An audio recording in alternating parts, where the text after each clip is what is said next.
Hello everyone, welcome back. तो पिछले episode में हमने देखा था कि कैसे जाओ ये अपनी मॉम को जाकर रिपोर्ट कर दिया जो भी उनके साथ अब तक हुआ, पर सामने से लू युनमैंग उससे प्रूफ मांग रही थी और अपने कल्टीवेशन पर ध्यान देने को कहती है। तो अब प्रूफ लेने के लिए जाओ ये ने अपनी टीम को 2 हिस्सों में बांट दिया था, जहाँ कीशुए और न्यूमैंग को तो वो डार्क सिटी भेज देती है उस असैसिन के बारे में पता लगाने के लिए, और वहीं दूसरी तरफ वो खुद ज़ांग हान और लियांग के साथ जिन्हू माउंटेन पहुँचती है, जहाँ थोड़ी सी इन्वेस्टिगेशन करने के बाद उन्हें एक तलिस्मान मिल जाता है और उस स्टार तलिस्मान को देखते ही उनकी टीम का सारा शक डेप्यूटी पवेलियन हान जिंगे पर जाता है। पर इस बारे में लू युनमैंग को रिपोर्ट करने से पहले ही वो लोग टेलीपोर्ट होकर कहीं और ही पहुंच जाते हैं। ज़ांग हान अपनी टीम से अलग हो चुका था और उसका कजन ज़ांग पेंग एक मास्क मैन के साथ आकर उसके ऊपर हमला कर देता है, जहाँ वो मास्क मैन पावरफुल था इसलिए उसने ज़ांग हान को घायल कर दिया था। तो वो उससे बचने के लिए केव के अंदर चला जाता है, जहाँ पर उसे गोल्डन कॉफिन नजर आता है। दोनों ने एक दूसरे के साथ फाइट करने के चक्कर में उस गोल्डन कॉफिन को अवेक कर दिया था, जिससे आसपास चारों तरफ से वेन्स उन्हें लपेट कर पानी में डुबोना शुरू कर देती है। इतना ही नहीं, वो वेन्स तो उनकी स्पिरिचुअल पावर भी अब्सॉर्ब करने लगी थी। ज़ांग हान इस प्रोसेस के दौरान अनकॉन्शियस हो जाता है। इस एपिसोड के स्टार्टिंग में दिखाते हैं कि बेहोश होने के बाद ज़ांग हान को वो वेन्स एकदम नीचे सरफेस तक ले जाती है, जहाँ पर ऑलरेडी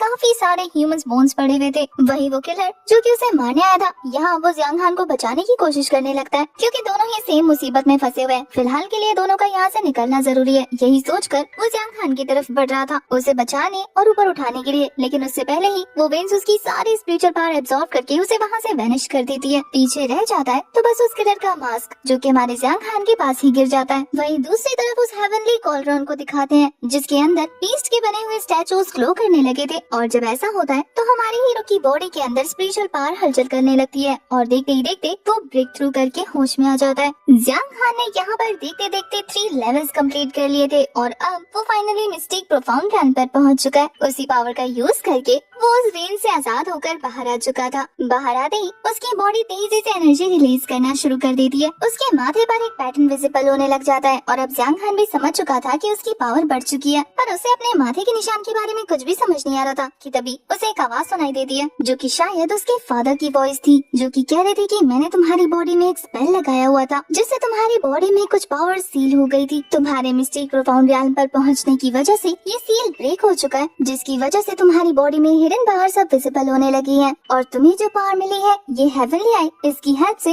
तुम इस दुनिया में मौजूद किसी भी चीज का ओरिजिन चेक कर सकते हो। इतना ही नहीं, तुम अगर किसी मुसीबत में पड़ जाओ या कोई फॉर्मेशन तुम्हारे सामने अपेयर हो जाए, तुम उसके भी वीक पॉइंट को ढूंढकर उसे ब्रेक कर सकते हो, वो भी काफी आराम से। यहाँ ज़ांग हान काफी ज्यादा खुश होते हुए कहता है कि इसका मतलब कि मैंने न केवल उस कॉफिन की स्पिरिचुअल एनर्जी अब्सॉर्ब करके अपनी कल्टीवेशन इंक्रीज की, बल्कि प्रोफाउंड मिस्टिक रैल्म पर पहुंचने की वजह से अब मुझे हेवनली आई भी मिल चुका है। वो तो खुश हो ही रहा था कि तभी आसपास की जगह शेक करनी शुरू हो चुकी थी, जिसे देखते ही ज़ांग हान समझ जाता है कि लगता है ये कॉफिन काफी गुस्से में है और अब इसकी पावर एब्सॉर्ब होने की वजह से ये ब्लास्ट होने वाला है। तो बेहतर होगा कि सबसे पहले वो यहाँ से निकल जाए। तो वो तेजी के साथ ऊपर पहुँच जाता है, जहाँ केव से बाहर निकलने के बाद एक तेज एनर्जी उस गड्ढे से बाहर आने लगी थी। अगर ज़ांग हान इस एनर्जी की चपेट में आ जाता तो ब्लास्ट हो जाता। बाहर आने के बाद ज़ांग हान ज़ांग पेंग को आवाज लगाने लगता है, क्योंकि वो जानता था कि वो उसके इंतजार में यहीं बैठा होगा, पर जब उसे कोई नजर नहीं आता वो समझ आता है कि ये डर के मारे यहाँ से भाग गया। और अब ज़ांग हान जिस फॉर्मेशन में ट्रैप हो चुका था वो उसका ओरिजिन ढूंढने लगता है, यानी कि उसका वीक पॉइंट, जिसके लिए वो अपने हेवनली आई का यूज कर रहा था। जिसके बाद तो उसे सारी चीजें एकदम एचडी क्वालिटी में नजर आने लगती है और बिल्कुल स्लो मोशन में। थोड़ा सा ढूंढने पर उसे फॉर्मेशन का वीक पॉइंट एक स्नेक के स्टैचू पर मिलता है, जिस पर जबरदस्त एनर्जी के साथ हिट करने पर वो रियल वर्ल्ड में वापस आ चुका था। वापस आने के बाद हमारे ज़ांग हान को जंगल के बीचों बीच से तेज एनर्जी रिलीज होती हुई दिखाई देती है और वो समझ जाता है कि उसके दोस्त वहीं होंगे। वहीं दूसरी तरफ जाओ ये पर भी 2 मास्क मैन ने हमला करना शुरू कर दिया था। जाओ ये की हालत देखकर लग रहा है कि वो काफी देर से फाइट कर रही है और काफी बुरी तरीके से थक भी चुकी है, लेकिन फिर भी वो हार नहीं मान सकती, क्योंकि ये लोग हाथ धोकर उसे मारने के पीछे पड़े हुए हैं। तो वो अपनी पूरी ताकत लगाकर अपने हैमर से उनके अटैक्स को ब्लॉक कर रही थी, पर एनर्जी एग्जॉस्ट होने की वजह से वो ज्यादा देर तक उन लोगों के आगे टिक नहीं पा रही थी। वो बंदा तो इसी मौके का फायदा उठाकर कि जाओ ये वीक है उस पर एक जबरदस्त थ्रो कर देता है, जिससे वो बुरी तरीके से हिट हो चुकी थी। उसका वेपन भी उसके हाथ से छूट जाता है, पर तभी वहाँ पर हमारे हीरो की एंट्री होती है, जो कि काफी कूल तरीके से उसे संभाल लेता है और जाओ ये तो ज़ांग हान को देखकर उसी मोमेंट में खो जाती है। एक तो बंदा हैंडसम, ऊपर से हमेशा हीरो की तरह आकर उसे बचा लेता है। ज़ांग हान को वहाँ देखने के बाद जाओ ये खुश हो जाती है। वो कहती है कि क्या तुमने उस फॉर्मेशन को ब्रेक कर दिया था। अगर फॉर्मेशन ब्रेक नहीं करता तो यहाँ कैसे आता पागल। तभी ज़ियांग फैंग को दिखाते हैं, वो फिर से 2 मास्कमैन के साथ हाजिर हो जाता है। उसे लग रहा था कि ज़ियांग हान मर चुका होगा, इसलिए वो यहाँ पर ज़ाओ यी और लियांग को मारने के लिए आ गया था। ज़ियांग हान को जिंदा और सही सलामत देखने के बाद वो कहता है कि काफी मोटी चमड़ी का आदमी है तू, इतनी जल्दी नहीं मरा। पर ज़ियांग हान ने तो उसकी बातों को पूरी तरह से इग्नोर कर दिया था, जैसे कि उसने कुछ सुना ही ना हो।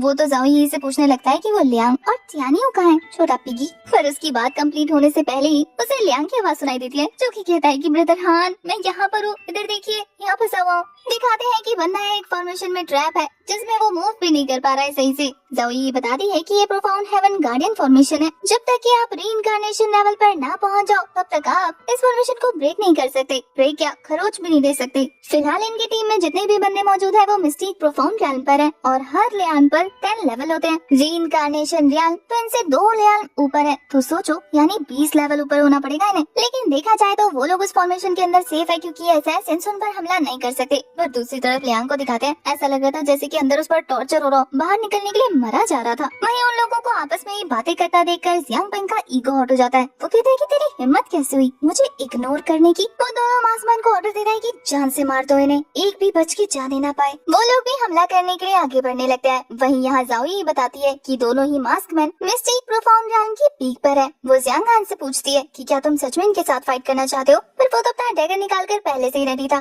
कहता है कि मैं डरता हूँ क्या। ज़ाओ यी ने प्लान बनाया था कि हमें मिलकर अटैक करना होगा, तभी हम इन दोनों पर भारी पड़ पाएंगे। तो ज़ियांग हान भी डैगर लेकर हमला करना शुरू कर देता है, जहाँ इस बार हमारा ज़ियांग हान उस मास्कमैन पर भारी पड़ रहा था। ऑब्वियसली हमारे हीरो की कल्टीवेशन जो बढ़ गई है। वहीं दूसरे वाले बंदे को हमारी ज़ाओ यी संभालने लग जाती है। पहले तो 2 थे, इसलिए उसे संभालने में प्रॉब्लम हो रही थी, पर अब तो एक है, आराम से हैंडल कर लेती है। उल्टा एक हथौड़ा मारकर उस बंदे का मुंह ही टेढ़ा कर देती है। इसी बीच दूसरा वाला मास्कमैन उस पर स्नीक अटैक करने वाला था। उसने तो अपने वेपन को हमारे ज़ाओ यी की तरफ थ्रो कर दिया था, जिसे बचाने के लिए ज़ियांग हान शेप शिफ्टिंग शैडो टेक्निक का यूज करके उसके पीछे पहुंच जाता है और ये अटैक उसे काफी बुरी तरीके से हिट करता है। पर वो उस बंदे को दूर धकेलने में सक्सेसफुल हो चुका था। यह ज़ियांग हान की हालत भी कुछ ठीक नहीं लग रही है। वहीं ज़ियांग फैंग समझ चुका था कि ये लोग ज्यादा देर तक टिक नहीं पाएंगे, इसलिए उन्हें धमकी देते हुए कहता है कि कितनी देर और जिंदा रहोगे, ज्यादा देर तक तुम अपने से ताकतवर लोगों को होल्ड बैक नहीं कर सकते। वहीं ये दोनों मास्कमैन काफी तेजी से उनके आजू बाजू चक्कर लगाते हुए वहाँ पर एक फॉर्मेशन क्रिएट कर चुके थे। ज़ियांग हान और ज़ाओ यी को समझ नहीं आ रहा था कि वो इस फॉर्मेशन को कैसे ब्रेक करे। ज़ियांग हान तो फोकस करने लग गया था। वही वो मास्कमैन उसे ऐसा करता देखकर कहता है कि बच्चे तू इस फॉर्मेशन को बिल्कुल नहीं तोड़ सकता, क्योंकि इसे तोड़ने के लिए तुझे हमारी टेक्निक को रिवर्स करना होगा और तेरे पास अभी इतनी कैपेबिलिटी नहीं है कि तू इसे रिवर्स कर सके। वही जब वो मास्कमैन देखते हैं कि ये दोनों अब उनकी चाल में फंस चुके हैं, तो उनमें से एक बंदा ऊपर से उस पर हिट करने की कोशिश करने लगता है, क्योंकि उन दोनों को ये गलतफहमी हो चुकी थी कि ये लोग उसके सामने ऐसे हैं जैसे कि पत्थर को अंडे से मारकर तोड़ रहे हो। पर तभी एक बंदे के फॉर्मेशन के बीच से निकलते ही ज़ाओ यी भी वहाँ से निकल जाती है और मौका पाकर उसके अटैक को रोकने के लिए अपने हैमर को उसकी तरफ थ्रो कर देती है। ये हैमर स्पीड में उड़ता उड़ता उसके काफी पास पहुंच जाता है। वहीं दूसरी तरफ हम ज़ियांग हान को देखते हैं, जो कि अपनी हेवनली आई का यूज करते हुए विंड ब्लो नाम की टेक्निक परफॉर्म करने लगता है, जिससे फिर से उसकी आंखों का कलर चेंज हो गया था और वो एक जबरदस्त अटैक थ्रो कर चुका था। ये विंड स्लैश बहुत ज्यादा पावरफुल था, क्योंकि इससे हिट होने के बाद वो मास्कमैन अपने पावरफुल अटैक के साथ ही वहाँ पर ब्लॉक हो गया था और उसे रोकने के लिए हमारा ज़ियांग हान प्रॉपर स्पिरिचुअल एनर्जी ट्रांसफर करते जा रहा था। एनर्जी प्रेशर ज्यादा बढ़ने की वजह से वो मास्कमैन हिट होकर उड़ते उड़ते काफी दूर पहुंच जाता है, जिससे ज़ियांग हान पर उसका गुस्सा 4 गुना बढ़ चुका था और अब वो पूरी ताकत लगाकर एक फायर स्लैश थ्रो कर देता है। ये अटैक जब ज़ियांग हान के काफी पास पहुंच गया था, तो वो शेप शिफ्टिंग टेक्निक का यूज करके वहाँ से एस्केप कर जाता है और वो अटैक पेड़ से टकरा जाता है। अटैक इतना ज्यादा पावरफुल था कि पेड़ के तो चीथड़े उड़ गए थे। जब वो मास्कमैन ज़ियांग हान को उसकी जगह पर नहीं देखता, तो वो देखकर हैरान रह जाता है कि आसपास उसे कहीं भी ज़ियांग हान नजर नहीं आ रहा। पर तभी उसका साथी उसे चौकन्ना करते हुए कहता है कि तेरे पीछे है बेवकूफ, संभाल खुद को। पर तब तक काफी देर हो चुकी थी, क्योंकि हमारे हीरो ने उस पर एक जानलेवा स्ट्राइक थ्रो कर दिया था, जिससे हिट होने के बाद उस बंदे के मास्क के अंदर से ही उसका चेहरा पूरा चिथड़ा उठ चुका था और देखते देखते उस बंदे का खेल खत्म हो जाता है। अपने साथी को मरता देखकर दूसरे वाले को गुस्सा आ जाता है, वो भी ज़ियांग हान के पीछे लग चुका था। पर इससे पहले कि वो ज़ियांग हान पर अटैक कर पाता, तभी पीछे से हमारी ज़ाओ यी गुस्से में आकर उस पर हैमर मारते हुए कहती है कि तेरी हिम्मत कैसे हुई, मैं वहाँ तुझसे लड़ रही थी और तू वहाँ से भाग कर आकर मेरे जूनियर ब्रदर पर हमला कर रहा है। वो मास्कमैन तो उसकी पावरफुल अटैक को ब्लॉक कर रहा था और वहीं ज़ाओ यी कहती है कि तेरी ओपोनेंट मैं हूँ, तो अगर मुझे छोड़ के गया ना तो देख लियो, इसी हैमर से मार कर पिचका दूंगी। और फिर वो उसके बैंड बजाते हुए कहती कि तुझे क्या लगा कि तू एक साथ दो लोगों को संभाल सकता है, तूने खुद को इतना बड़ा तोप समझा है, या फिर तू मेरी इंसल्ट कर रहा है कि मैं तुझे अकेले नहीं मार सकती। अगर ऐसी बात है ना तो तूने मुझे चैलेंज कर लिया और अब तो मैं तुझे मार कर दिखाऊंगी। और वो बात करते करते उस बंदे को इतनी बुरी तरीके से उलझा देती है कि वो बंदा जियांग हान के बारे में भूल जाता है और वो पीछे से आकर उस पर हमला कर चुका था। असल में जाओ ही उसे डिस्ट्रैक्ट कर रही थी ताकि जियांग हान उसे मार सके। उन दोनों मार्क्समैन को निपटाने के बाद जियांग हान जाओ ही से पूछता है कि क्या तुम ठीक हो। वो तो उसे छेड़ते हुए कहती है कि मैं तो ठीक हूँ, लेकिन तुम बताओ, कुछ ही घंटों में ब्रेक थ्रू करके मिस्टिक प्रोफाउंड ज्ञान पर पहुँच गए। इसका मतलब तो ये है कि तुमने अपने अंदर काफी कुछ छिपा के रखा हुआ है। हम तो तुम्हारे टीममेट्स हैं, आखिर हमसे कौन सी बातें छिपाना। बताओ बताओ, इतनी जल्दी इतनी तेजी से आगे कैसे बढ़े। कोहनी मारकर बड़े मजे से पूछ रही थी, पर जियांग हान कहता है कि ये तो बस मेरा लक था, जो मुझे इतनी अच्छी अपॉर्चुनिटी मिल गई और मैंने उसका फायदा उठाते हुए ब्रेक थ्रू कर लिया। पर वो इसके बारे में आगे बता पाता कि तभी जियांग पैंग उस पर अपनी स्वॉर्ड से हमला करते हुए कहता है कि तू आज मेरे हाथों से मरेगा। ये बोलने के बाद अटैक कर देता है बिना ये सोचे कि 2 असैसिन्स हमारे हीरो के हाथों से मारे जा चुके हैं। वो उससे ज्यादा पावरफुल थे, पर फिर भी जियांग हान के हाथों से बच जाता है। जियांग हान ने तो उसे ऐसे जमीन पर पटक दिया था जैसे कि उसने कोई मच्छर मार दिया और फिर वो उसे अपने पाँव के नीचे दबा देता है। अब तो उस बंदे की फट चुकी थी। वो कहता है कि जियांग हान, तुम्हें क्या लगता है कि तुम क्लाउड ड्रीम पवेलियन में किसी को भी ऐसे ही मार सकते हो? अगर तुमने मुझे बिना एक्सप्लेनेशन के मारा तो फिर क्लाउड ड्रीम पवेलियन के लोग तुम्हें जिंदा नहीं छोड़ेंगे। वैसे तो जियांग हान उसकी धमकियों से नहीं डरता, लेकिन पवेलियन के रूल्स काफी ज्यादा स्ट्रिक्ट थे, इसलिए वो जाओ यी से पूछने लगता है कि इसका क्या करना है। जाओ यी कहती है कि क्यों ना इसे मॉम के पास ले जाए,